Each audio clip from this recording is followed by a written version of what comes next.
Hi, welcome to the YouTube channel. Today we are going to have a very quick revision on chapter 1, macromolecule. And let's check out on the introduction first. In introduction, you are introduced to chemical bonds, functional groups, and isomers. So there are 5 chemical bonds introduced to you. The strongest bond is covalent bond and the weakest bond is van der Waals interaction. So in covalent bond, it involves sharing of pair electron by 2 atoms. It must satisfy octet rule. There are 2 types of covalent bond, non-polar and polar covalent bond. The non-polar and polar covalent bond is due to atom's affinity towards the electron. The more electronegative the atom is, the more it strongly pulls shared electrons toward itself. In this case, polar covalent bond is water. So you can see that water have an equal sharing of electron compared to non-polar covalent bond, which is methane. It have equal sharing of electron.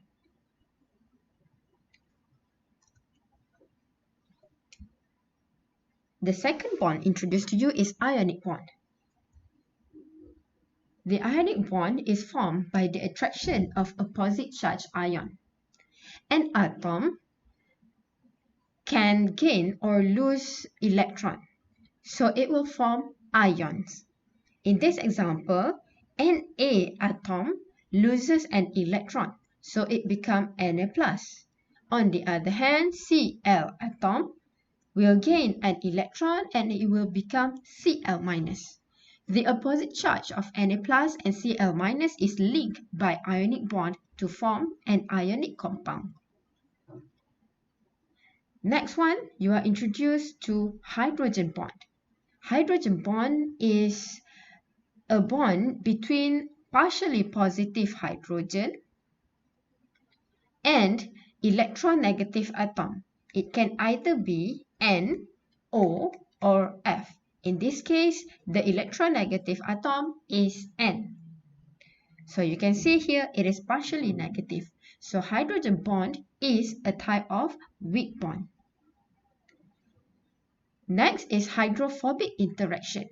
Hydrophobic interaction is an interaction between non-polar molecules in water. So you can see here, fat is a non-polar molecule and it will clump together when it is put in water.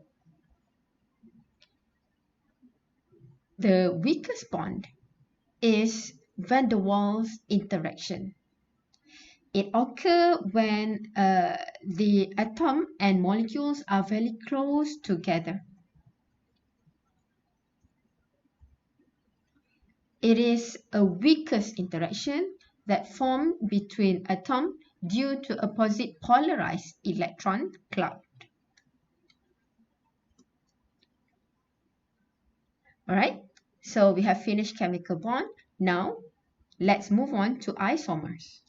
Isomers are compounds with the same molecular formula but different in structure and properties. So we can see here that this compound have 5 carbon. This one also have 5 carbon. So they have similar molecular formula, but their structure and properties are different. So let's look at the isomer one by one. So you are introduced to 3 types of isomers: structural isomers, enantiomer, and cis-trans isomer. So for structural isomers, they have different covalent arrangement in their atom, but they still have the same molecular formula. For enantiomer, there are mirror image of one another. For cis-trans isomer, they have different in spatial arrangement.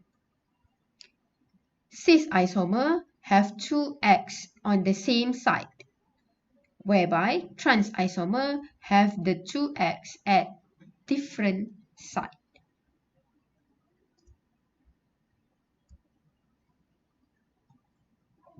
Last part of introduction, you are introduced to functional groups. There are 7 functional groups in total, starting from hydroxyl group that is written as OH. They are alcohol and usually ended with OL. They are polar and they can form hydrogen bond with water and helping dissolve organic compounds such as sugar. Next one is carbonyl group. Carbonyl group is C double bond O. So carbonyl group can be classified as ketone or aldehyde. If the carbonyl group exists within carbon skeleton, it is ketone. If the carbonyl group exists at the end of carbon skeleton, it is aldehyde. So we can see this later when we learn about carbohydrate. Next one is carboxyl group, C double bond O, OH. It is a carboxylic acid or organic acid.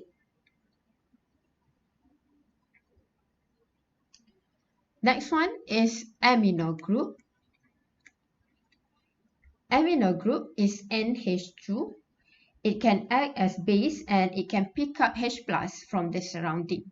So both carboxyl group and amino group can be found in amino acid, which is a monomer for protein. Next one is sulfhydryl, SH.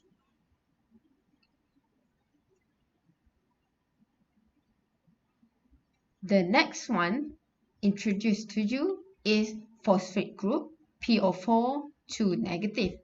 And we will see this more in nucleotide, which is a monomer for nucleic acid. And the last one is methyl, CH3. So that's all for introduction. Thank you and goodbye.